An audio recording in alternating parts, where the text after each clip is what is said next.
Emily Carter stood at the floor-to-ceiling window of the Beverly Hills mansion, one hand supporting her swollen belly, the other closing the sheer curtain a little against the night.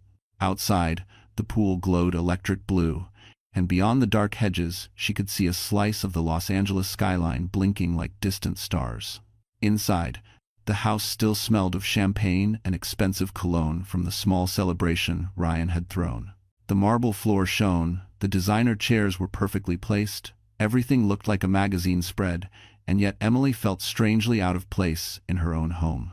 Behind her, little Lily's pink socks pattered softly on the hardwood. "Mommy," the 4-year-old asked, rubbing her eyes, "is Daddy done talking yet?" She clutched her stuffed bunny to her chest, curls wild from running between grown-ups all evening. At dinner, Ryan had barely noticed her, his eyes fixed on his phone while he muttered about numbers and markets. When Lily tried to show him the crooked heart she had colored, he had nodded without looking, the way you nod at a stranger on the street. Emily had seen it and felt something inside her quietly crack. "He is still working, baby," Emily said gently, forcing her lips into a smile she did not feel. "Big people problems. He will kiss you goodnight later, okay?" Lily nodded, but the look on her small face said she already knew better. Children in rich houses learn fast, Emily thought, faster than anyone wants to admit. She lifted Lily onto the huge king-size bed, the mattress swallowing the little girl in soft white sheets, and lay down beside her. Lily tucked the bunny under her chin, then rested one small hand on Emily's rounded stomach, as if guarding the baby. "Is the baby listening to us right now?" Lily whispered, eyelids drooping. "He is always listening," Emily answered. "Or maybe she. We will find out soon." For a moment, the sweetness of it flooded her chest, washing away the unease. Then, like a shadow sliding back over the light, the memory of downstairs crept in. Ryan laughing too loudly at something Vanessa said. Vanessa's manicured hand on his sleeve, her red mouth close to his ear, the way they had stepped aside together near the terrace, a private world that did not include the pregnant wife refilling juice for her daughter. A year ago, Ryan would have crossed the room just to kiss her forehead, proud to show everyone the woman who had believed in him, back when all he had was a rented desk and a second-hand laptop. Tonight, he had introduced her with a distracted smile. "This is Emily," before turning back to Vanessa and the cluster of investors, as if Emily were part of the furniture. Emily lay still until Lily's breathing grew slow and heavy. Then she slipped carefully off the bed, wincing at the sharp pull in her lower back, and padded down the hallway, following the murmur of voices. She paused at the top of the stairs, hidden by the shadow of a tall plant. Below, in the open living room, Ryan stood with his back to her, phone pressed to his ear, shoulders tense. Vanessa sat on the arm of the sofa, one heel dangling, smiling a slow, knowing smile. "I told you," Vanessa's voice floated up, playful and sharp. "She is dragging you down, Ryan. Family makes you weak in this game." Emily's heartbeat stumbled as she realized they were not talking about investors at all. Tonight, something would break. Before Emily ever stepped into a world of glass walls, flashing tickers, and men who spoke in numbers instead of feelings, she had been just another American girl trying to make rent in a tiny Brooklyn walk-up. She spent nights designing logos on her beat-up MacBook Air, drinking cheap tea while the radiator clanged beside her. Life was small, but it was hers. Back then, Emily carried dreams, not expectations. She rode the subway with paint swatches in her tote and listened to design podcasts because they made her feel less alone. She lived paycheck to paycheck, yet she never complained. Her friends joked she believed too much in people, especially in broken ones. She didn't know that someday this softness would make her a target. She met Ryan on a humid Manhattan summer night at a startup mixer she only attended because her landlord threatened another rent increase. He was charming, slightly awkward, and surprisingly humble. He talked about building something meaningful, something that mattered, and Emily, with her open heart, believed every word. She had no idea she was shaking hands with a future stranger. Ryan pursued her like a man who knew what he wanted. Park picnics, dollar pizza. Long walks along the East River. He listened when she spoke about her mother's passing and how her father worked too much to show love properly. Ryan said he admired her strength. Emily let him in because he felt safe. Her father, Richard Carter, never trusted Ryan's ambition. In his Park Avenue office, surrounded by quiet authority, he warned Emily that men chasing power rarely stop at one milestone. But Emily defended Ryan fiercely. Their argument ended with slammed doors and words they couldn't take back. The silence between father and daughter grew into something sharp. When Ryan's company finally took off, everything changed fast. Investors replaced friends, trips replaced dinners. Emily watched the man who once held her hand across cheap diners transform into someone polished and distant. She reminded herself that success was stressful. She reminded herself that love required patience.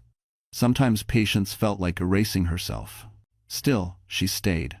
She believed in the vows she had made. She believed people grew through pressure. When Lily was born, she hoped motherhood would anchor Ryan again. For a moment, it did. He held Lily with trembling hands, eyes soft, voice unsteady. Emily clung to that version of him, even after he slowly disappeared again. Then Vanessa arrived first as a PR director, then as a constant presence. Her voice became the one Ryan listened to. Her smile lingered too long. Emily noticed. Wives always notice. But every time she tried to talk to Ryan, he brushed her off with cold logic, saying she was tired, hormonal, imagining things. Emily tried to convince herself she was overreacting. But the late-night messages, the sudden urgent trips, and the way Vanessa touched his arm during events told a different truth. Emily felt something slipping between her fingers, something she had fought to protect for years. She remembered a night, months before the party, when a colleague accidentally mentioned that Ryan and Vanessa often stayed late in a Manhattan hotel lobby working on brand strategy. Emily felt the floor tilt, but she swallowed her fear, telling herself that trust meant choosing belief over suspicion. Now, standing in the upstairs hallway of her own Beverly Hills home, hearing their voices drift upward, Vanessa's smooth, sharp tone and Ryan's tense replies, Emily felt her breath shake. Something was wrong. Something had been wrong for a long time. And tonight, she sensed the truth was finally rising to the surface, whether she was ready or not. And the next word they spoke would change everything. Richard Carter had built an empire from nothing, yet the one thing he had failed to protect was his own daughter. On Park Avenue, in his corner office overlooking the restless heartbeat of Manhattan, he often stood alone with the city lights flickering across his glasses. People said he was a man without weaknesses, but they were wrong. Emily was his weakness, and losing her to silence had carved a wound deeper than boardroom betrayals or billion-dollar losses. 2 years had passed since their last real conversation. He remembered the storm in her eyes when he warned her about Ryan, the quiet desperation when she begged him to trust her choices. He had said too many cold words, and she had left his office with trembling lips, her pride shattered. 3 days later, he received a short message. "Dad, I need space. I love you, but please respect this." After that, she never responded again. Richard blamed himself every single day. Still, he followed her life from afar.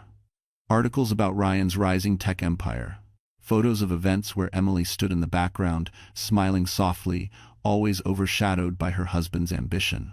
He saved every picture, though he would never admit it. Secretly, he mailed gifts to Lily on birthdays with no return address. Every year, Emily sent back a simple thank you card in neat handwriting. That small gesture kept him alive. One chilly morning, months before the Beverly Hills party, Richard sat at his long mahogany table while an associate briefed him on a confidential investor situation.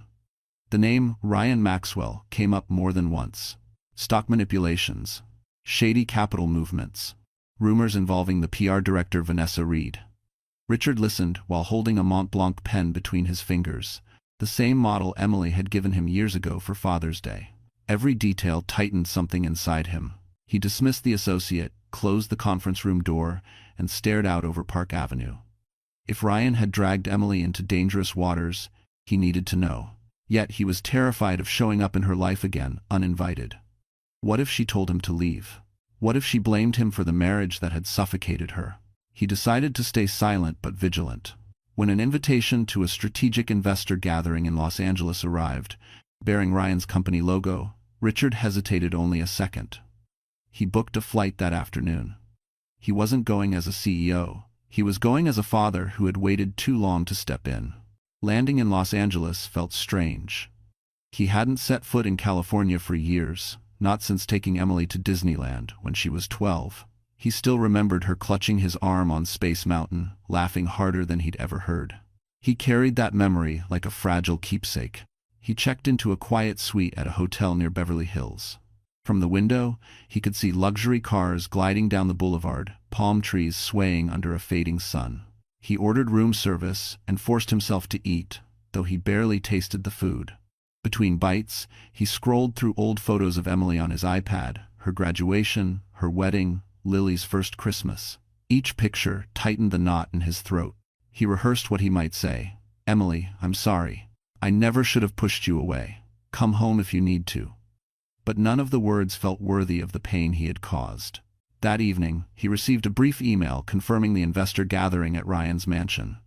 A strange chill crawled over him. He didn't know why, but the message felt wrong, too rushed, too vague. Richard closed his eyes and exhaled slowly. Something told him he needed to be there sooner than planned. Something told him Emily needed him. And something told him he was already too late. But he could not imagine what he was about to witness. Vanessa Reed had a talent for reading people the way others read weather reports, quickly, accurately, and with a hint of pleasure when storms approached. She was born for rooms filled with power. From the moment she stepped into Ryan's company as the new PR director, she moved like someone who already belonged at the top floor. Sharp heels, flawless hair, crisp blouses that looked like they came straight off Fifth Avenue mannequins. Vanessa didn't just walk into spaces, she rearranged them. She spotted Ryan's weaknesses within the first week: ambition, vanity, fear of failure, and under all of that, a craving for validation he pretended not to have. She fed those weaknesses the way a gardener feeds roots, quietly, carefully, with poisonous sweetness. In Manhattan, the staff joked that Vanessa could make anyone confess a secret or change an opinion just by switching her tone. In meetings, she placed a manicured hand on Ryan's shoulder, whispering the right words at the right moment. "You're the face of the company. You need to look untouchable." Or, "Investors love a clean image. Don't let anything muddy it." Ryan listened. Too much. Vanessa started controlling what interviews he gave, which events he attended, which narratives the media should push. A family man billionaire was good for magazine covers, but terrible for high-risk investors who wanted agility, not diapers. So she began planting tiny seeds. "Emily is sweet," she said once, her voice dripping sympathy, "but sometimes sweet is limiting." Ryan laughed awkwardly, but he didn't correct her. Another time, "You have the chance to be legendary. Don't let domestic chaos bury that." Emily's name was never mentioned directly after that, but her presence became a shadow, an inconvenience in Ryan's world of sharp edges and climbing numbers. Vanessa made sure of it. When the company prepared for its first post-IPO quarter, Vanessa stayed late at the Manhattan office nearly every night. Ryan stayed too. Their strategy sessions blurred into late dinners, then into whispers and long looks. Soon, the walls between professional and personal dissolved completely. The affair wasn't explosive. It was calculated, slipped into place, a puzzle piece that fit too easily. Vanessa had no intention of being the other woman. She wanted to be the only woman. She wanted Ryan's world, his power, his future. Emily? She saw her as a placeholder, something temporary, sentimental, and weak. When Ryan bought the Beverly Hills mansion, Vanessa celebrated more than Emily did. Los Angeles meant distance. Distance meant influence. Influence meant control. During meetings, she sat closer to Ryan. During parties, she introduced herself as someone deeply trusted by the Maxwell brand. She even moved into a sleek condo 10 minutes from the mansion, calling the location strategic for PR emergencies. But no one knew the truth. Vanessa planned everything. She researched Emily, her past, her medical records, her father's wealth. She noted every crack in the marriage. She learned Emily was pregnant again. That detail irritated her more than anything. Another child meant more emotional baggage, more public image complications, more reasons for Ryan to feel tied down. Vanessa was not going to let that happen. So she began whispering ideas that sounded like business decisions, but were actually personal attacks.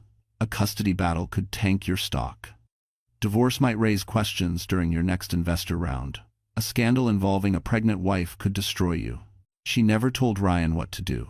She simply let him believe the dark thoughts were his own. And the more pressure he felt, the more Vanessa became the voice he trusted. The night of the party in Beverly Hills, Vanessa didn't just attend, she orchestrated. The guest list, the conversations, even the timing of certain toasts. Everything was arranged to make Ryan feel like Emily didn't fit into this world anymore. And Emily, standing alone in her own house with swollen feet and a tired smile, didn't even realize the trap already forming around her. And Vanessa's next move would push Ryan past the point of no return. The Beverly Hills mansion had never looked more breathtaking than it did that night. Soft gold lights under the eaves, candles flickering along the patio, champagne glasses still half full on marble counters. But beneath the glamour, something darker pulsed like an undercurrent waiting to pull Emily under. The last guests had drifted out, their luxury cars rolling down the long driveway until only silence remained. Emily should have felt relief. Instead, she felt the air tighten around her. She stood in the hallway, one hand resting on her belly, trying to ease the dull ache low in her back. She replayed moments from the evening. Ryan's distant smile, Vanessa's hand lingering on his arm, the way both of them kept stepping away for whispered conversations. Emily felt like a ghost drifting through her own gathering, invisible even to the man who once swore she was his whole world. Lily had fallen asleep hours earlier after chasing Bubbles across the patio. Emily had carried her inside, brushing dirt from her dress, whispering lullabies until the little girl's breathing slowed. For a few minutes, she felt peace. But now, as she walked downstairs into the dim glow of the living room, that peace vanished. Ryan was already there. He stood by the bar cart, pouring himself another drink. The ice clinked sharply against the glass. He didn't look up when she entered. Emily's heart tightened. She knew that version of him, the version that shut her out so completely she felt like she was speaking through glass. "I didn't see you much tonight," she said softly. Ryan downed the drink in one swallow. "Busy. I know, it's just—" Her voice faltered. "You didn't even check on Lily." Ryan finally looked at her, eyes cold, expression unreadable. She was fine. Emily swallowed. The temperature in the room felt suddenly colder. She drew in a slow breath. "Ryan, talk to me. Something's been off for months. You come home late, you barely speak to me, and—" "Don't start," he snapped, pressing 2 fingers to his forehead. "Not tonight." Emily stepped closer. "I'm your wife. I'm pregnant with your child. Why can't you just tell me what's going on?" Ryan stiffened. Emily saw his jaw clench. He set the empty glass down too hard, the sound echoing through the room. "You want the truth?" he muttered. "Yes," Emily whispered. "Please." Before he could answer, heels clicked across the marble. Vanessa entered the room as if she owned it, holding her clutch against her hip. Her lipstick was still perfect, her confidence even more so. "Oh, didn't know you were still up," she said sweetly, but the sweetness was razor thin. Emily stepped back instinctively. "It's my house," she said quietly. Vanessa smiled, slow and chilling. "Of course." Ryan didn't look at Emily, he looked at Vanessa. Something inside Emily cracked open. That single glance, comfortable, familiar, told her more than a confession ever could. Vanessa moved closer to Ryan, lowering her voice in a way that made Emily's stomach twist. "We should wrap up those projections before the call tomorrow." Ryan nodded. Emily stared at him, her voice trembling. "Are you kidding me? She's still here? At midnight? After everyone else left?" Vanessa lifted one eyebrow. "Business doesn't follow bedtime, Emily." "So you two work together alone now?" Emily whispered. "All the time?" Ryan hesitated. It was enough. Emily felt her pulse surge painfully. "How long?" she choked out. "Ryan, how long has this been happening?" Ryan opened his mouth, but no words came. Vanessa laughed softly. "This shouldn't be a surprise." Emily's vision blurred. She pressed a hand to her belly as if shielding the baby from the truth. "Ryan," she whispered, voice breaking, "please say something." But Ryan remained silent. That silence was the answer. The moment it settled, Emily felt the floor shift beneath her feet, not physically, but in a way that warned her something irreversible had begun. And she had no idea the night was about to turn violent. Emily stood frozen in the center of the living room, her breath shaking, her pulse pounding painfully in her ears. The world around her felt distorted, as if someone had pulled the floor out from beneath her and replaced it with air. She had suspected the affair, yes, but hearing nothing from Ryan, seeing him let Vanessa speak for him, was like being stabbed in slow motion. Her legs trembled. She took a step back, hand instinctively covering her belly. "I trusted you," she whispered, voice cracking. "I defended you. I gave up everything for this family. For you." Ryan looked away, jaw tight, eyes narrowed as if her pain was an inconvenience. Vanessa let out a small sigh, the kind meant to provoke. "Emily, you're emotional. It happens. Pregnancy hormones can make things feel—" "Don't," Emily snapped, surprising even herself. "Don't talk about my pregnancy. Don't talk about my marriage. Don't talk about my life as if you have any right to it." For a moment, something flickered in Vanessa's eyes, annoyance, maybe even fear, but she masked it with a smirk. Ryan rubbed his temples, stepping away as if the two women were noise he wanted to shut out. "I can't do this tonight," he muttered. "I have an early morning." Emily stared at him, disbelief burning through her. "That's all you have to say? After everything?" "Emily," he sighed sharply, "you're making a scene." The words sliced her open. A scene. That's all he saw. Not her shaking hands, not her breaking heart, not the baby inside her who deserved a family that wasn't fractured by lies. Her vision blurred. She felt dizzy. Vanessa stepped closer to Ryan, her perfume sweet and suffocating. "Ryan, just go upstairs. I'll handle this." Handle. The word made Emily's skin crawl. Ryan nodded and walked away without looking back, without asking if she was okay, without checking on the child she was carrying. His footsteps faded up the staircase, and with each step, Emily felt another piece of her crumble. The moment he disappeared, Vanessa's smile vanished completely. "You need to stop clinging to something that's already over," she said lowly. "Ryan is moving forward. You're stuck in the past." Emily felt her knees weaken. She gripped the back of the sofa for balance. "You don't get to decide what happens to my family." Vanessa's expression sharpened. "I'm not deciding. He is, and he's finally choosing what's best for his career. You're a liability." The word hit Emily like a slap. A liability, a burden, an obstacle. No one had ever spoken to her like that, not even during her poorest days in Brooklyn. Tears welled up, hot and humiliating. She hated crying in front of Vanessa, but she couldn't stop it. Every breath felt like a battle. Vanessa continued, voice icy. "You think powerful men stay with women who slow them down? Emily, look at yourself. You're exhausted, overwhelmed, pregnant." She shrugged casually. "He needs clarity. You bring chaos." Emily pressed a trembling hand to her chest. "I am carrying his child. And that's exactly why he's stressed," Vanessa answered. "Another baby? More responsibilities? More reasons for the press to dig into your past, your father, your finances? It's messy." Emily stared at her, heart pounding too fast, vision tunneling. She felt the room spinning. She needed air, she needed space, she needed something. Vanessa leaned closer, her whisper cold enough to freeze blood. "If I were you, I'd start packing. Before he asks someone else to do it for you." Emily's breath hitched, her throat tightened painfully. For the first time that night, a terrifying thought flickered in her mind. What if she really wasn't safe here? She backed away slowly, fear coiling inside her like a living thing. And upstairs, she heard Ryan moving, pacing, muttering something in his steps, off, agitated, dangerous. Emily felt her heart plummet, because the man coming down those stairs would not be the man she once knew. Ryan's footsteps thudded unevenly against the upstairs hallway, each step heavier than the last. Emily stood at the base of the staircase, her palms damp, her breathing shallow. Something was different about him, something she couldn't name but felt in her bones. His shadow stretched long across the wall before he appeared, shirt undone at the collar, eyes bloodshot, pupils too sharp. He looked like a man cornered by his own choices, desperate to claw his way out no matter who he hurt. Vanessa stayed behind, Emily, arms crossed, expression unreadable. But Emily could feel her satisfaction radiating like heat. Ryan descended the last few steps slowly, staring at Emily with an intensity that made her stomach tighten. "We need to talk," he said. Emily swallowed hard. "I've been trying to talk to you all night." Ryan ignored the comment and walked past her, heading toward the sliding glass doors that opened onto the balcony overlooking the garden. Without turning, he said, "Come here."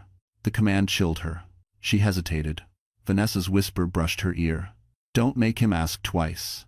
Emily flinched. The air felt wrong, thick, dangerous. Still, she followed Ryan outside because she needed answers, and because part of her still hoped she was imagining the darkness she saw in his eyes. The balcony was lit by soft recessed lights along the railing. From here, the garden below looked peaceful, the stone pathway shimmering in the moonlight. A gentle breeze rustled the tall hedges. It should have been calming, but Emily felt the hairs on her arms stand up. Ryan stood near the railing, back to her, fists clenched at his sides. "Ryan," she whispered, voice trembling, "please talk to me. Whatever is happening, we can fix it. We always have." He let out a bitter laugh. "No, not this time." Her heart stumbled. "Why?" He finally turned his head, profile sharp, jaw tight. "Because you're ruining everything." Emily blinked. "I'm ruining?" "The company is on the verge of expansion.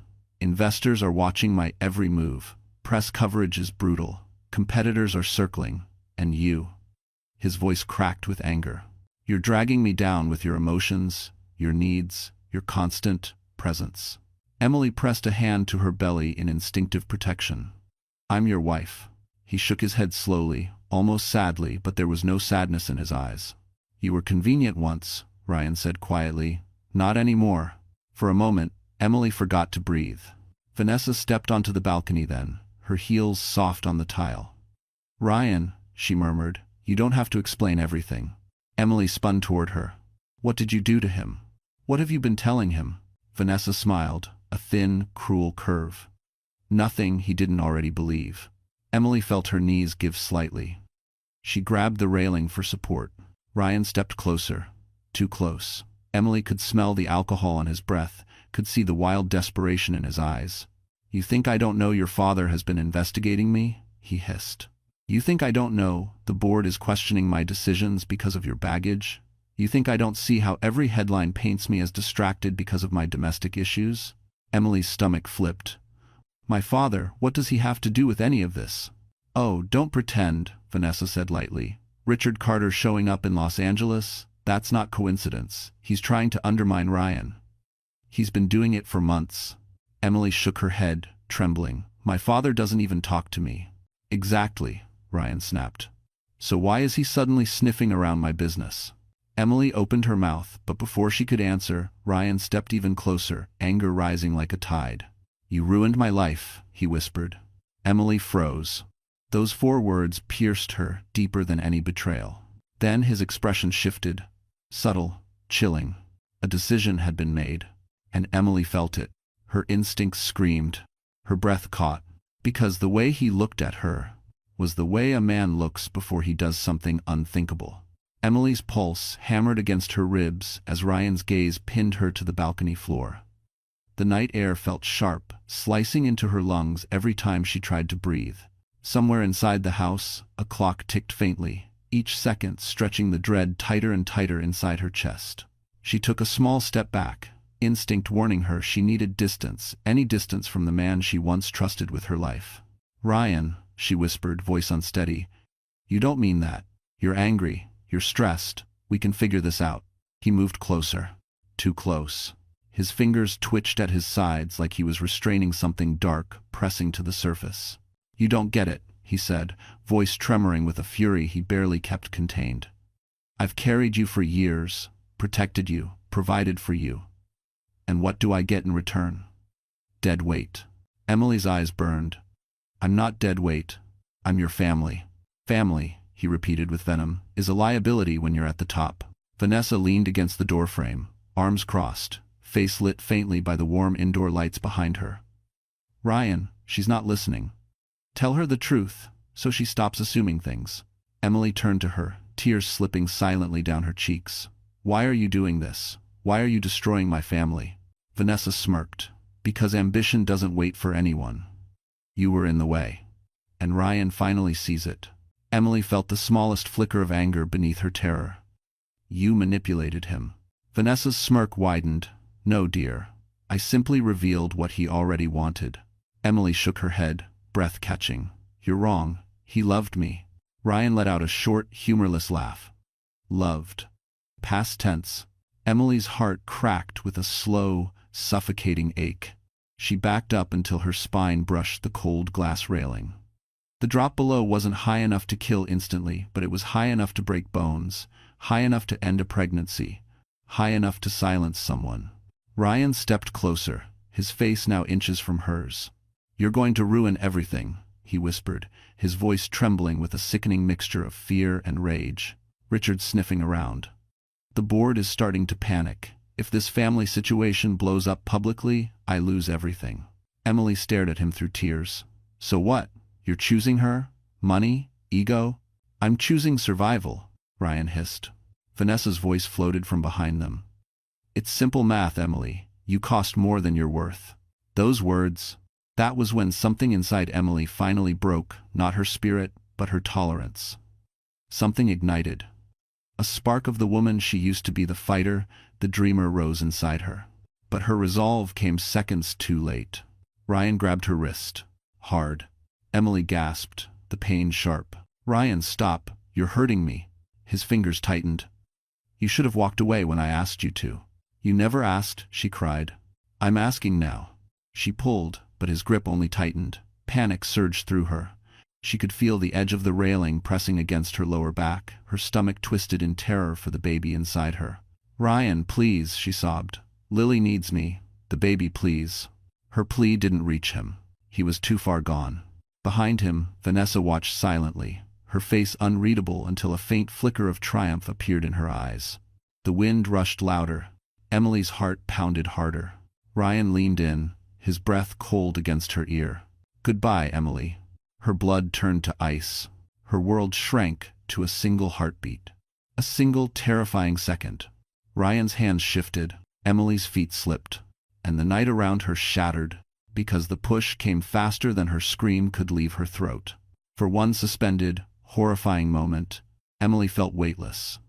The world tilted, the night air ripped past her ears, and her scream tore from her throat too late to stop anything. The balcony lights blurred into streaks of gold. She reached instinctively for something, anything, but her hands sliced through empty air. Her stomach lurched violently, terror crushing her chest. She thought of Lily. She thought of the baby. She thought of how unfair it all was. Then impact. It wasn't the hard stone path. It wasn't cold marble or unforgiving tile. It was warmth. Strong arms. Emily gasped, body jolting as she landed not on the ground but against someone's chest. Her vision swam, pain shooting up her back, but she was alive. Alive. She blinked through tears, trying to focus. The familiar voice hit her like a miracle. "Emily, I've got you. You're safe." Her father? Richard. He stood beneath the balcony, breath heavy, arms locked around her. He must have seen the fall, must have moved without thinking, must have risked his own life to catch her. Her tears came hot and uncontrollable. "Dad, Daddy." "I'm here," he said, voice rough, holding her as if she were still his little girl. "I'm right here." Above them, Ryan appeared on the balcony, face twisted in shock, not guilt, not regret, but panic. Vanessa stepped beside him, eyes widening when she spotted Richard below. Richard looked up slowly, fury simmering beneath the surface like a volcano waiting to erupt. "Richard," Ryan stammered, voice cracking. This isn't what it looks like." She slipped. Emily tried to speak, but pain shot through her abdomen. Richard held her closer, his eyes never leaving Ryan's. "You tried to kill my daughter," Richard said, voice low, shaking with controlled rage. "I saw everything." Ryan froze.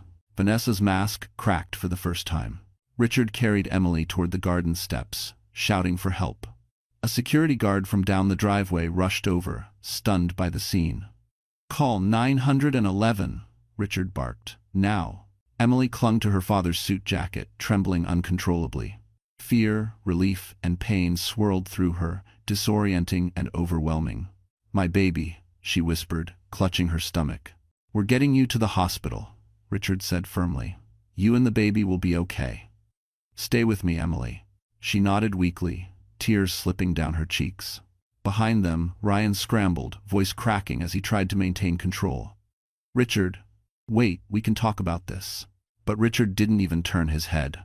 Inside the house, Vanessa grabbed Ryan's arm.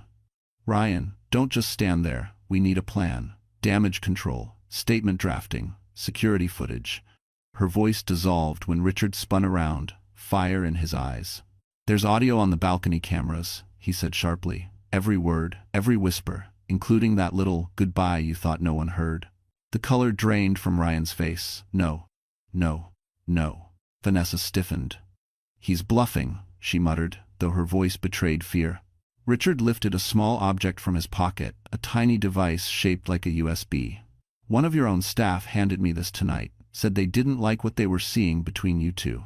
Vanessa's mouth fell open. Ryan staggered back. Emily watched them from her father's arms, her world spinning, but her mind suddenly crystal clear. They weren't just monsters, they were scared monsters. Cowards. Sirens wailed in the distance. Lights flashed. Richard held her tighter as paramedics ran toward them. "You're safe," he whispered again. "I have you. I'm not letting go again." Emily closed her eyes, letting the tears fall freely. But even as they lifted her onto the stretcher, even as pain throbbed through every bone in her body, she felt something new rising inside her. Strength, determination, and a fury she never knew she possessed. Because Emily knew this wasn't the end, it was her turn to fight back. The hospital room was dim, quiet except for the steady hum of machines and the soft beeping that reassured Emily her baby was still alive. She lay propped up by pillows, pale but conscious, one hand resting protectively over her stomach. Her body ached with every breath, but something deeper, something fierce had awakened inside her. No more fear. No more silence. No more excuses for a man who never deserved her loyalty. Richard sat at her bedside, holding her free hand tightly. For hours, he had refused to leave, his eyes red from both anger and guilt. "Emily," he whispered, voice soft yet breaking. "I'm sorry for every moment I wasn't there. I'm sorry for letting you face this alone." She squeezed his hand weakly. "You saved me," she whispered. "You saved your grandchild. That's all that matters now." Before Richard could answer, the door opened. Michael Hayes entered, tall, steady, composed in a way that calmed the entire room. He carried a folder under his arm and a quiet determination in his expression. "I've gathered everything," he said to Richard, then turned to Emily with gentle eyes. "How are you feeling?" "Sore," she admitted, "but alive." "And that," Michael said softly, "is already a victory."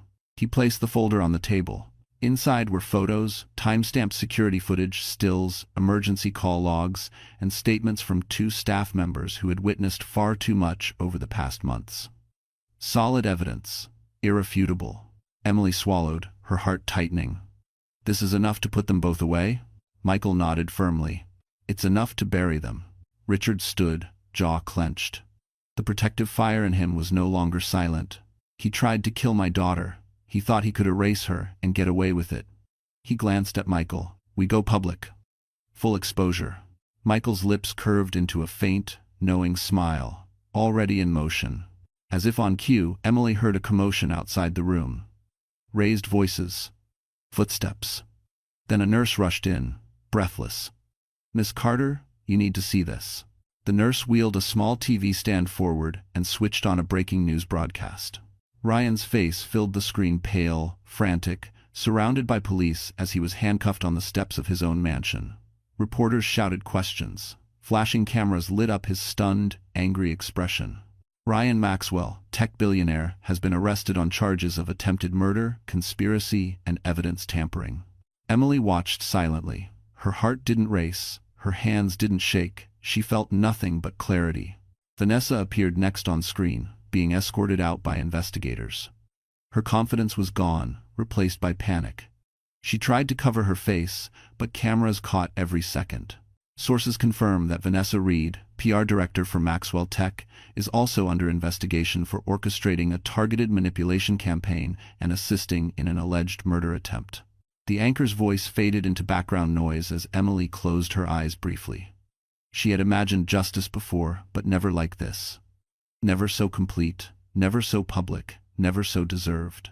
She felt Richard's hand settle on her shoulder. "This is just the beginning," he said gently. "We're rebuilding your life now. Together." Emily opened her eyes. Michael stood quietly beside the bed, watching her with concern and something warmer, softer, unspoken. She offered him a tired smile. "Thank you for fighting for me, for us." Michael shook his head. You did the hardest part, Emily. You survived. Later that evening, after Richard stepped out to take a call, Michael lingered at her bedside. He hesitated, then spoke softly. When you're ready, if you ever want help rebuilding not just legally, but emotionally, I'm here. Emily felt her breath hitch, not from fear, but from something like hope. Real, new, unexpected hope. Maybe one day, she whispered, when life feels safe again. Michael smiled gently. I'll be right here when it does. As she lay back, listening to the heartbeat monitor syncing with her baby's steady rhythm, Emily felt the warmth of something she thought she had lost forever: peace. And for the first time in years, she believed that tomorrow could be beautiful. Because Emily's story was no longer about survival, it was about rising. The morning light filtered softly through the hospital blinds, painting warm stripes across the room. Emily woke to the distant hum of activity in the hallway and the steady rhythm of the fetal monitor beside her. For the first time, in what felt like forever, she wasn't waking to fear. She wasn't waking to Ryan's cold silence or Vanessa's sharp whispers hiding behind closed doors. She was waking to safety, thin, fragile, but real. Lily slept curled on a nearby recliner, her tiny hand still clutching the stuffed bunny Emily had brought from home. Someone, probably Richard, had tucked a blanket around her and placed a juice box beside her for when she woke. Emily's heart squeezed. Lily had already endured too much. Her little girl deserved the kind of life Ryan had never cared to give. A soft knock sounded on the door. Michael stepped inside, holding 2 cups of coffee. He offered one to Emily, placing it gently on the rolling table. "Decaf," he said with a small smile. "Doctor's orders." Emily's lips curved. "Thank you. Your father is downstairs making a statement," Michael explained. "He's handling everything so you don't have to." Emily nodded, grateful but anxious. "What's happening with the charges?" Michael pulled a chair beside her bed. He opened a thin binder filled with legal notes. "The evidence is stronger than we expected. A staff member came forward this morning. They saw Ryan grab your arm earlier that night before the balcony. Another worker overheard Vanessa pressuring him about removing obstacles. And the balcony audio." He paused, eyes softening. "It's unmistakable." Emily inhaled slowly. "So there's no way he can twist this anymore?" "No," Michael said firmly. "This time, the truth speaks louder than any PR spin." For a moment, she allowed herself to exhale the fear she'd been carrying for months. But then a new worry emerged. What about the company? The press? Will they blame me? "Emily," Michael said gently, "you didn't bring this onto yourself." He did. "And the board? They're already distancing themselves from him. Your father will likely have influence over the restructuring. You're not going to be painted as the villain. You're the survivor." Survivor. The word settled somewhere deep in her. The door opened again, and Richard entered, his expression a mix of relief and exhaustion. He approached the bed and brushed a stray hair away from Emily's forehead, something he hadn't done since she was little. "I spoke to the press," he said. "I told them you're focusing on recovery and protecting your children. That's all they need to know." Emily nodded, tears gathering. "Dad, I don't know how to thank you." "You don't have to," Richard said softly. "I failed you once. I won't do it again." Before Emily could reply, Lily stirred and let out a tiny whimper. Emily reached over, smoothing her hair. "It's okay, sweetheart," she whispered. "Mommy's right here." Lily climbed into the bed carefully, hugging Emily around the waist. Emily held her tightly, breathing in the familiar scent of bubblegum shampoo. She felt the baby move gently beneath her hand, reminding her of everything she still had to fight for. Richard watched them with soft eyes. "Your home is ready whenever you want it," he said. "No pressure, just safety." Emily nodded. "I think I will need it. At least for a while." Michael rose, giving her space, but before stepping out, he paused at the door. "Emily, one more thing." She looked up. He hesitated, then spoke with quiet conviction. "When the world turned its back on you, you didn't break. That strength, not Ryan, not the company, not the press, belongs to you. And whatever comes next, you won't be facing it alone." Emily felt something warm settle in her chest, hope steady and growing. And for the first time, she began to see a future beyond the ruins. Emily was released from the hospital 4 days later, still tender, still bruised, but walking on her own 2 feet. Richard insisted on bringing her home in his private car, a quiet black sedan with soft leather seats and tinted windows that shielded her from the flashes of paparazzi outside. Officers formed a protective path as she stepped inside, holding Lily's hand. The world now knew her story. Reporters crowded the sidewalks with microphones, shouting questions, twisting narratives. But Emily kept her chin lifted. She wouldn't let strangers define her pain. The ride to Richard's townhouse in Manhattan felt like slipping into a different universe. The city skyline rose outside the window, steady, familiar, grounding. She remembered living here years ago, before Ryan's empire, before Beverly Hills, before the lies swallowed her whole. Lily sat beside her, clutching Emily's arm, eyes wide but calmer than before.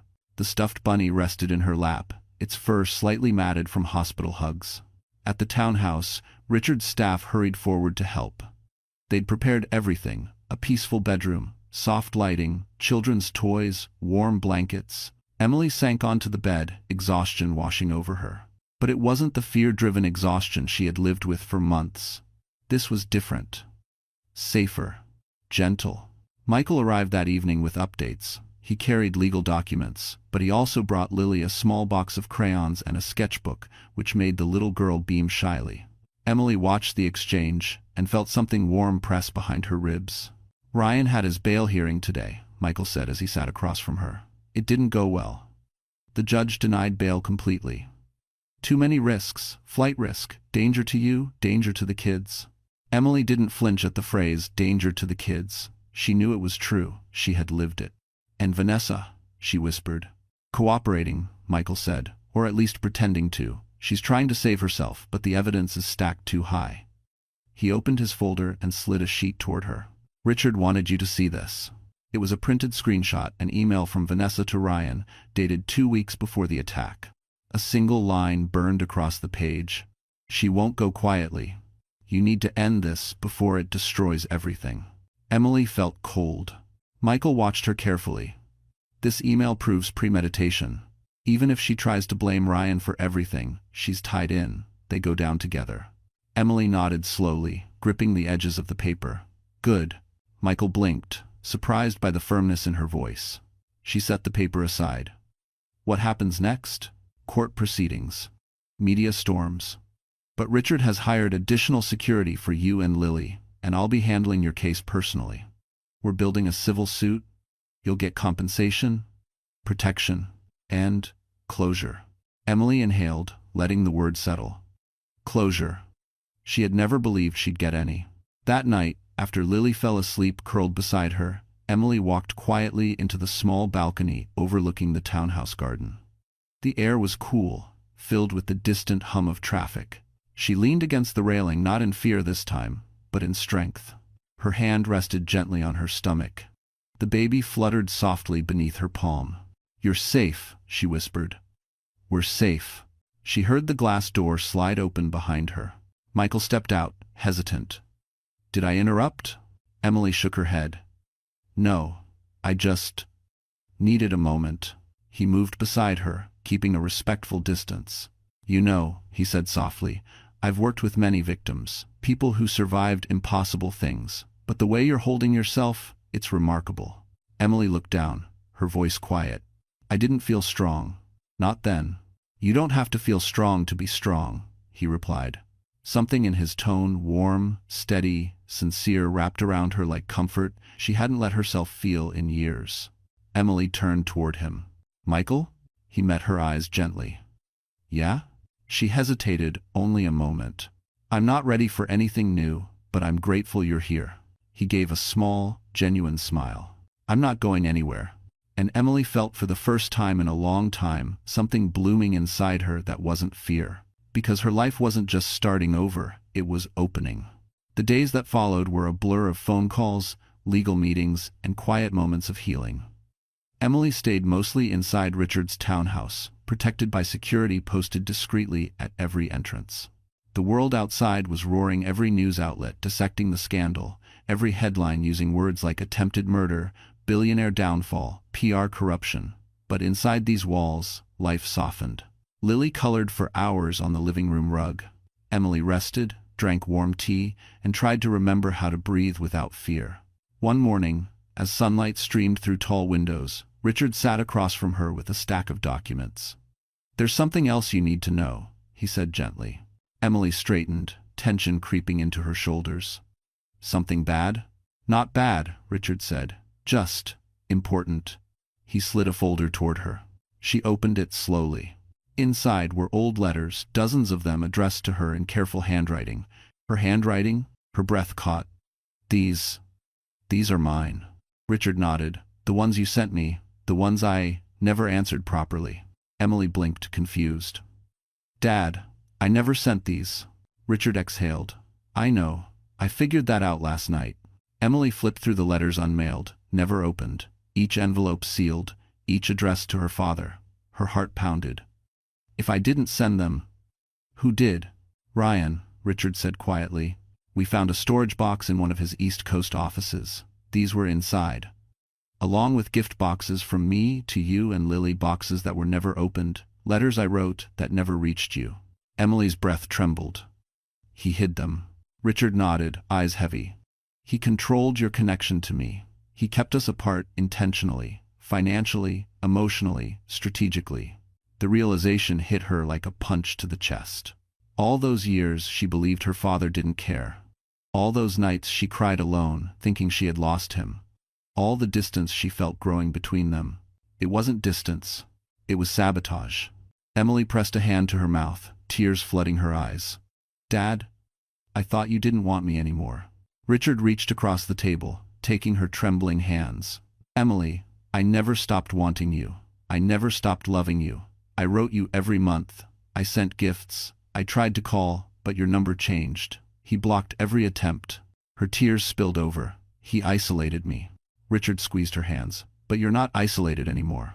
Emily nodded slowly, letting the truth settle, painful but clarifying. Ryan hadn't just betrayed her as a husband. He had manipulated her world until she stood alone, believing she had no one but him. That control had been deliberate, calculated, cruel.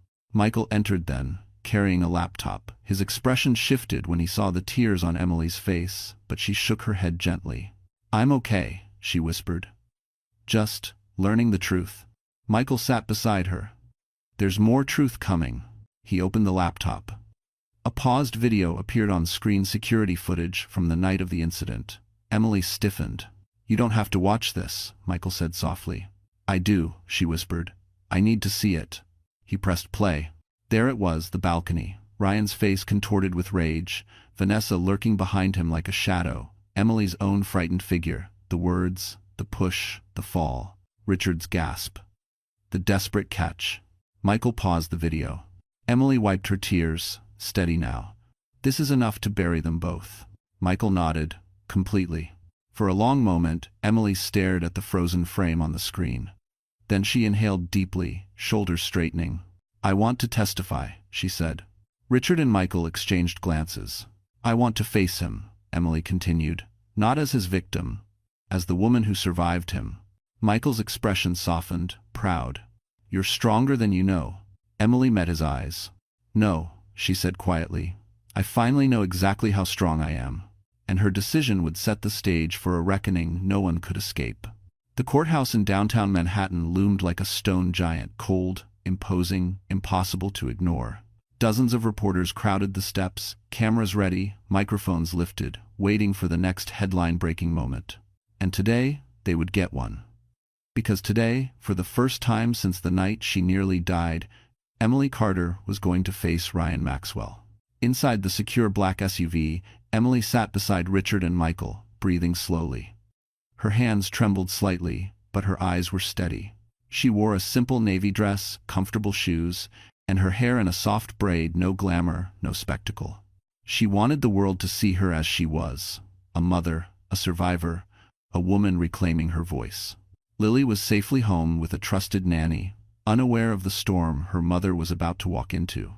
Emily carried a small photo of her daughter in her bag, a reminder of why she couldn't back down now. As the SUV rolled to a stop, Richard touched her arm. "Are you ready?" Emily nodded. Finally.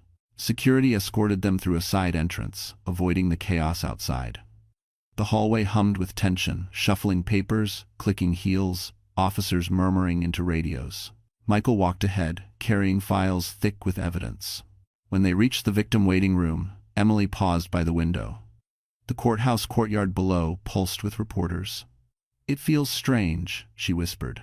"The whole world knows what happened, but they don't know me." Michael turned toward her. "They'll know you after today, not as a headline, as the woman who stood up and told the truth." Emily exhaled shakily. "He's going to look at me." "Yes," Michael said, "but he won't have the power to touch you ever again." A knock sounded. An officer peeked in. "We're ready for you, Miss Carter."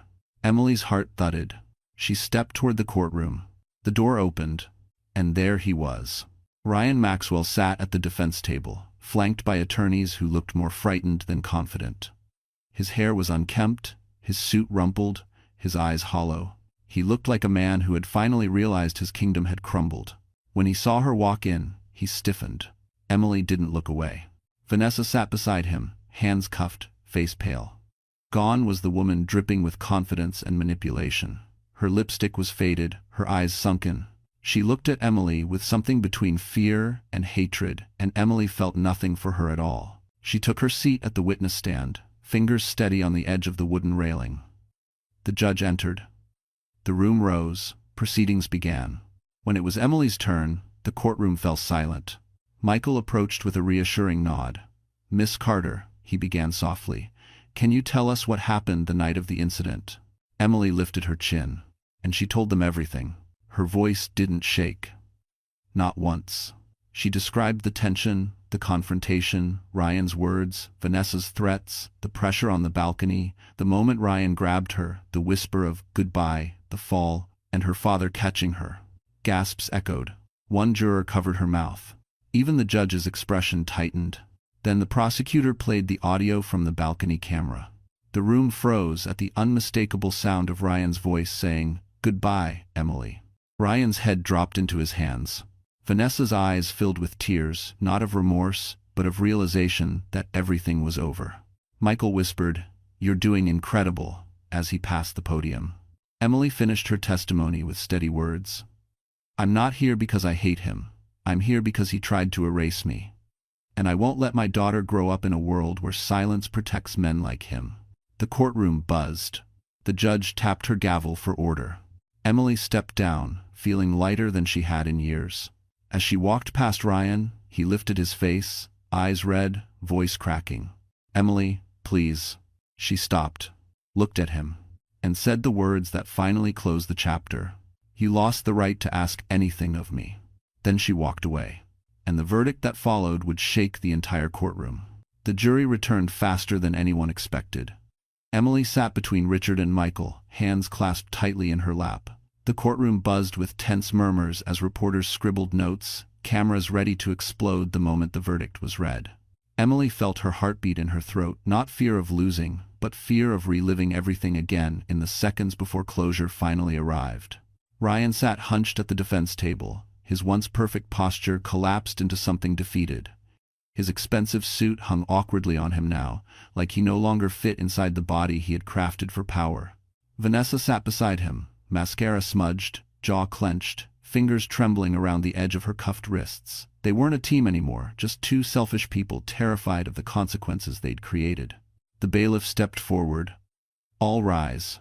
The jurors filed in, faces unreadable. Emily's stomach knotted.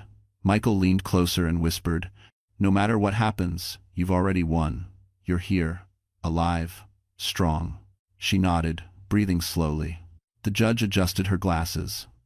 "Madam Foreperson, has the jury reached a verdict?" The forewoman stood, holding a slip of paper. "Yes, Your Honor, we have." Emily's pulse thudded. "On the charge of attempted murder in the first degree." "How do you find the defendant, Ryan Maxwell?" The forewoman lifted her chin. "Guilty." A collective gasp rippled through the room.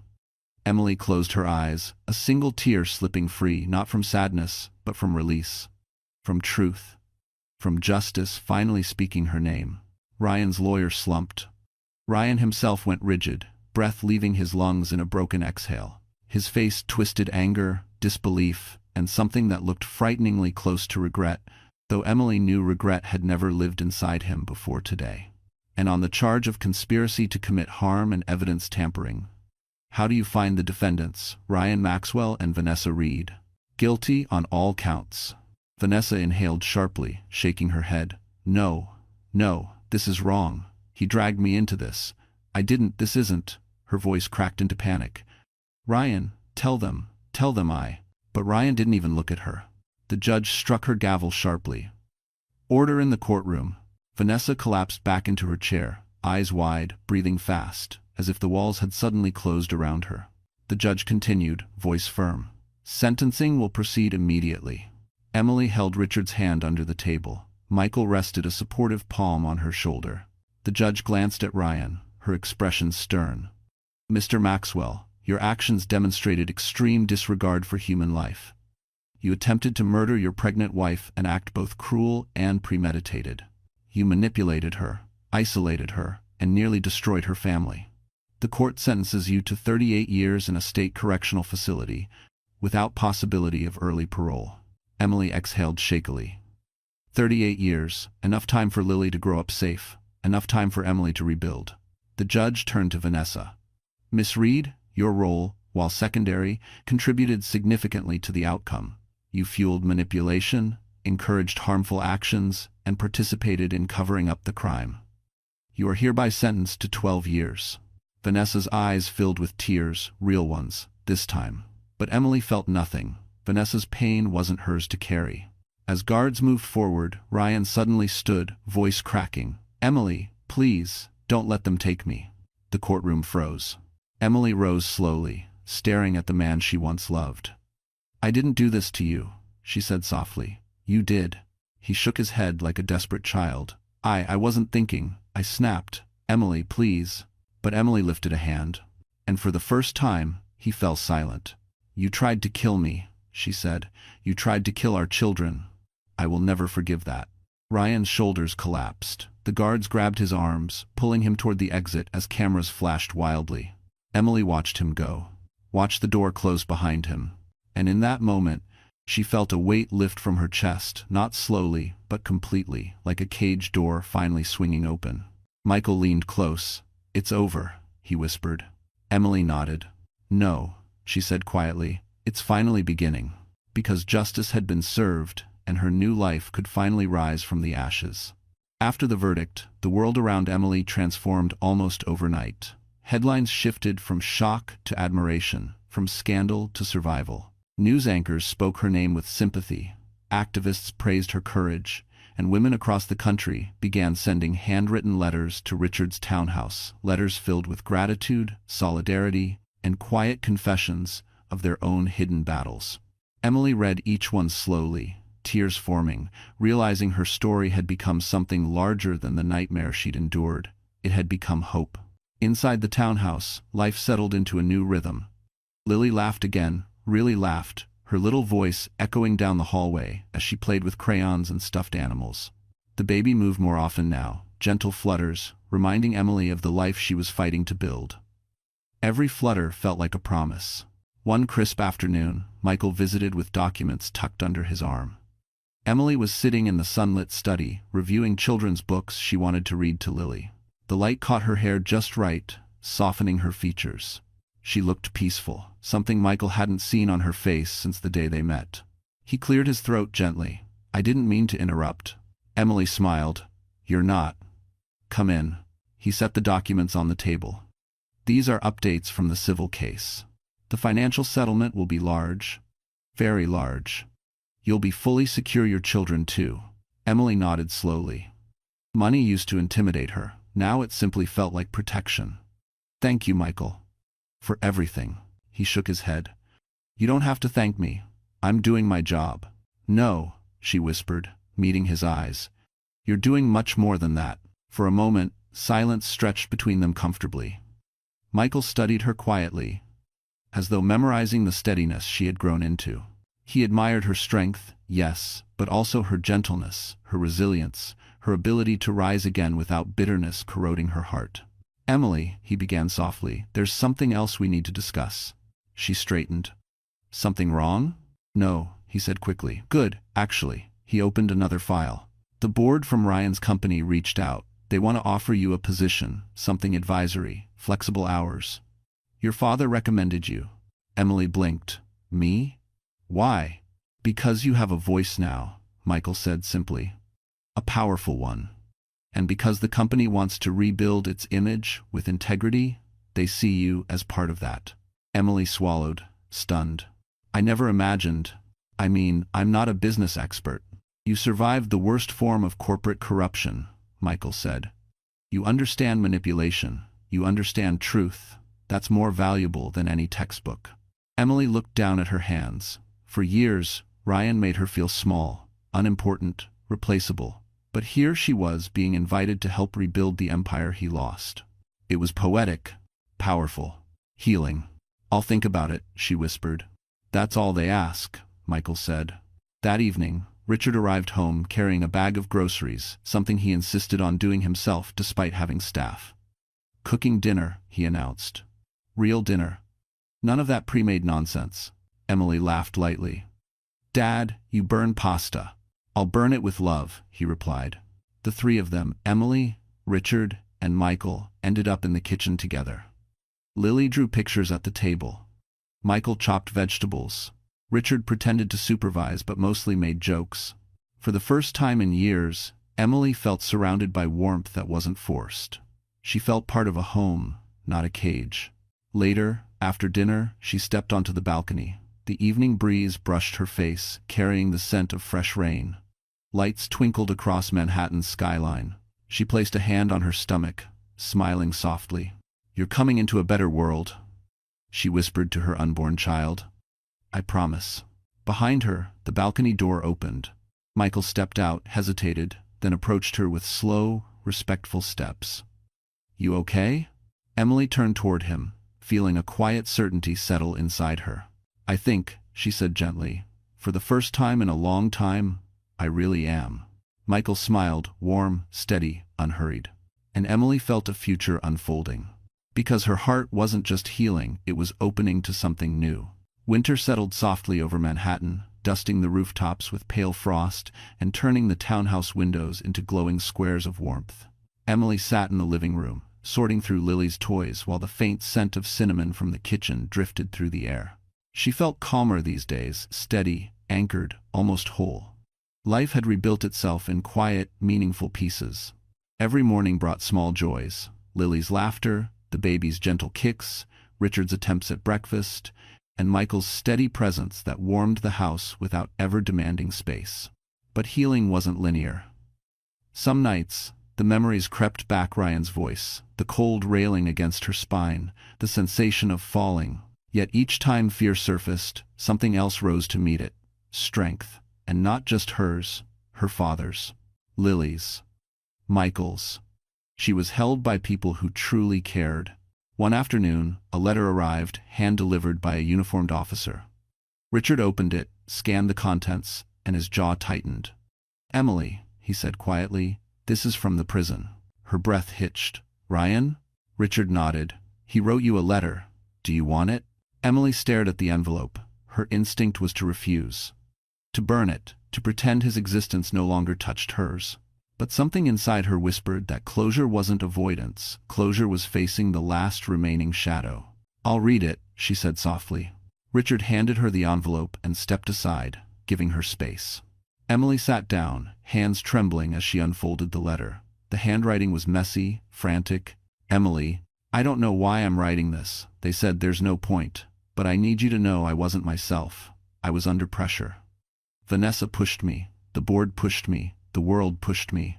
I made mistakes. I lost control. I didn't mean to. It wasn't supposed to go that far. Please send updates about the kids. I need something to hold on to. Ryan. Emily read the words twice. Not one real apology. Not one acknowledgement of what he'd done. Just excuses. She folded the letter carefully and placed it back in the envelope. When she looked up, Richard and Michael were watching her concerned, waiting. I'm done, she whispered. I don't need anything from him. Not regret. Not explanations. Nothing. Michael stepped closer, voice gentle. Do you want me to respond on your behalf? She shook her head. No. Let the silence speak. Richard placed a comforting hand on her shoulder. I'm proud of you. She smiled faintly. I'm finally proud of myself. Over the next weeks, life continued to shift. Emily began informal Zoom meetings with the company board, exploring the advisory role. She discovered she had a natural ability to read people, spot manipulation, and speak calmly with clarity. Her voice carried weight not because she demanded authority, but because she had earned it. One evening, after Lily went to bed, Emily stepped outside to the small courtyard behind the townhouse. Snowflakes drifted slowly, melting on her coat. She felt peaceful, almost serene. Then she heard footsteps. Michael approached, hands tucked in his coat pockets, breath forming soft clouds in the cold air. "Couldn't sleep?" he asked gently. "Just thinking," she replied, "about everything. How much has changed, how much I've changed." He nodded. "You've come a long way." "So have you," she said, smiling. "You've been here every step." Michael hesitated, then looked at her with a vulnerability she hadn't seen before. "Emily, I don't want to cross any lines. I know you're healing. I know timing matters. But I need to say something." She turned fully toward him. "Yes? I care about you," he said quietly, "more than I probably should." The world felt very still. Emily's breath trembled, but not from fear. "I know," she whispered, "and I care about you too." He didn't move closer. He didn't assume. He simply offered a soft, hopeful smile. "When you're ready," Michael said. "No rush. I'll be here." Emily felt warmth spread through her, a gentle, honest warmth. "Maybe," she whispered, "I'm closer to ready than I thought." Snow fell around them, soft as forgiveness. Because love was returning to her life, not fast, not forced, but real. Spring arrived slowly in Manhattan, washing the city in soft sunlight and fresh breezes that carried hints of possibility. Trees along the streets bloomed pale pink, and the townhouse windows stayed open longer each day. Emily felt the season shifting inside her too quietly, steadily, like her heart was thawing after a long winter. She was still healing, but she was no longer afraid of the future. Now, she was curious about it. One bright morning, Michael picked her up for a meeting with the board. It was her first time visiting the company's Manhattan headquarters since everything happened. She hesitated at the glass entrance, the building towering above her like a monument to the past she'd escaped. But Michael offered his arm, not forcefully, just gently, and she accepted. Together, they stepped inside. The board meeting went better than she expected. These were the same people who once smiled politely at her during company parties, seeing her only as the billionaire's wife. Now, they greeted her with respect. Real respect. They asked for her insight. They valued her perspective on ethics, safety, and culture topics Ryan never cared about, but Emily understood deeply. After the meeting ended, one board member approached her privately. "Miss Carter," he said softly, "your voice is exactly what this company needs. If you accept the advisory role, it won't just be symbolic. You'll have influence. You'll help us build something better." Emily nodded, overwhelmed but grateful. As she and Michael stepped outside, sunlight warmed her face. She looked up at the sky. "I never imagined I'd step into this world like this." "You earned it," Michael said, hands in his pockets. "And you shine in it." Emily felt a flutter in her chest that had nothing to do with the baby. Later that day, they strolled through Central Park. Lily skipped ahead, chasing pigeons while holding her stuffed bunny, its ears flopping wildly. Emily walked slowly, both hands around her belly, feeling the baby's soft movements. Michael walked beside her, close enough to be comforting, far enough to be respectful. "What are you thinking about?" he asked gently. "Life," she answered. "How strange it is that everything I thought was the end turned out to be the beginning." Michael nodded. "Sometimes we have to lose what was never meant for us to find what is." Emily smiled. "You sound like a therapist. Maybe I missed my calling." They both laughed softly. The sound felt natural, like they had always been walking side by side on paths they didn't know were leading toward each other. As they reached the Bethesda fountain, Lily ran up to them. "Mommy, look, I drew a family." She held up her sketchbook, crayon figures, 3 of them. One was clearly Emily, one was Lily. And the third? Emily felt her breath stick. The third was Michael. She glanced at him quickly, startled, but he was watching Lily with a gentle, almost shy smile. "I like your drawing," he said softly. "Can I be part of your family picture?" Lily nodded enthusiastically. "You help Mommy, that's what family does." Emily swallowed, touched so deeply she couldn't speak for a moment. She crouched down, cupping Lily's cheeks. Baby, family can look like many things. But you're right, kindness makes someone family.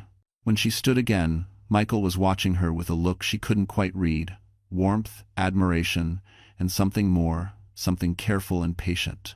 I'm not trying to replace anything, he said quietly. Or anyone. I know, she whispered. That's why it feels safe. He exhaled a breath of relief. They walked home slowly, Lily skipping between them. The sun dipped lower, washing the city in gold. Emily felt the baby shift inside her again, strong and steady. She glanced sideways at Michael. Maybe, she began softly, I am ready. For something more. Michael stopped walking, eyes widening in surprise. Emily, are you sure? She nodded, a gentle smile forming. Yes, because this time it feels right. And as the evening breeze wrapped around them, Emily felt the world aligning in ways she never believed it could. Because love was no longer a memory, it was her future taking shape. Summer arrived warm and bright, and with it came a gentle shift in Emily's life, something tender, certain, and beautifully undeniable. Michael had become a constant presence, not out of obligation or guilt, but because he truly cared. He came by with groceries, reviewed her advisory briefs, played board games with Lily, and made Emily laugh in ways she hadn't laughed since her early Brooklyn days. He never pushed, never assumed, never demanded. His tenderness was the opposite of everything she had endured. One June afternoon, Richard announced he wanted to take Emily and Lily to the Hamptons for a weekend getaway. Fresh air, he insisted. Salt water. Quiet. You need it. And Emily did. So they packed light and drove out of the city in a sleek SUV. Richard arranged privacy glass, soft leather, and enough space for a pregnant woman to stretch comfortably. Michael joined them the next morning, invited by Richard, though the older man pretended it was simply for legal discussions. Emily knew better. She saw the way her father's eyes softened when Michael spoke to Lily, the way he stepped aside whenever Emily and Michael shared quiet moments. It was Richard's silent blessing, something Emily never expected but deeply cherished. The Hamptons' house was peaceful, surrounded by tall seagrass and the sound of crashing waves. On the second evening, after Lily fell asleep curled with her stuffed bunny, Emily stepped onto the back deck. The ocean wind brushed her hair. The sky was painted in orange and violet, the horizon glowing. She heard the sliding door open behind her. Michael stepped out, hands tucked in his pockets. Richard fell asleep reading to Lily, he said with a chuckle. Out cold, book still open. Emily smiled. She exhausts him. She exhausts me too, Michael joked softly. But in the best way. They stood for a moment, listening to the waves. Emily placed one hand over her belly as a strong kick pressed from inside. Can I? Michael asked quietly. She nodded. He stepped closer, placing his hand gently on her stomach. His breath caught when the baby kicked again. Wow, he whispered. That's incredible. Emily looked up at him, a soft warmth rising in her chest. It still amazes me. Michael hesitated, then met her eyes. Emily, there's something I need to ask. Her heart fluttered, but not from fear this time. Yes, I want to be in your life, he said slowly. In this life. Not as your lawyer. Not as someone standing on the sidelines, but as someone who cares about you. Who cares about Lily. About the baby. I know everything you've been through. I know you're cautious, and I'll wait as long as you need, but I want to build something with you. Emily inhaled shakily, tears forming not from pain, but from emotion so pure it startled her. Michael, she whispered, you've already been building something with me. Every day. He swallowed, hope flickering across his face. Does that mean? It means yes, she said softly. Yes, I want a life with you. I'm ready. Michael exhaled a breath he'd been holding for months. Then he took her hand slowly, reverently, as if it were something precious. Emily stepped closer, leaning her head against his chest. He wrapped an arm around her, holding her with the perfect blend of gentleness and certainty. For the first time in years, she felt completely safe in someone's arms. No tension, no fear, only warmth. The waves crashed softly, a rhythm steady and ancient. The breeze carried the scent of ocean salt and blooming summer flowers. In the distance, the lights of neighboring houses flickered like small, peaceful stars. Michael? Emily whispered. Yeah? Thank you, she said softly, for giving me a reason to believe in love again. He kissed the top of her head, a delicate, intentional gesture. Thank you for letting me. As they stood together beneath the fading sky, Emily felt something beautiful settle in her heart, deep, undeniable, and whole. Because her life was no longer about surviving the past, it was about embracing the future she chose. Autumn drifted gently into Manhattan, painting the city in warm shades of amber and copper. Leaves gathered along sidewalks, swirling around the feet of people rushing through their lives. But inside Richard's townhouse, life slowed into something soft and sacred. Emily moved carefully now, her pregnancy full term, her steps slower, her smile brighter. Lily danced around the living room in little socks, humming a tune she'd made up, while Michael assembled a crib in the nursery with a seriousness that made Richard laugh. On a crisp October morning, everything changed. Emily went into labor. It happened quietly, almost gracefully, no fear, no panic.